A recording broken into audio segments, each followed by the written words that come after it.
Vendosni një qep poshtë këmbës gjatë natës dhe do befasojeni me atë që do t'i ndodhë trupit tuaj. Qepa, përveç përdorimeve të gjëra në ushqime të ndryshme, ajo gjen përdorime të mëdha edhe në mjekësinë alternative. Sipas disa studimeve të fundit rezulton se disa feta të qepës mund të largojnë temperaturën dhe probleme të ndryshme brenda pak orëve.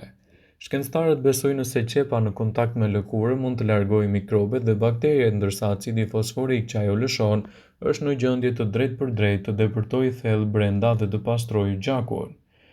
Shputat e këmbëve janë pikat më të fuqishme të cilat mund të ndikojnë në organet e brendshme të trupit. Disa studime kanë treguar se zonat e shputave të këmbëve përmbajnë rreth 7.000 element nervor që lidhen me rrugët të ndryshme të organeve, dhe vendosja e qepës në këtë pjesë të këmbës mund të jetë një zgjidhje shumë e mirë në uljen e temperaturës dhe largimin e toksinave, të cilat akumulohen vazhdimisht edhe në trupin tuaj.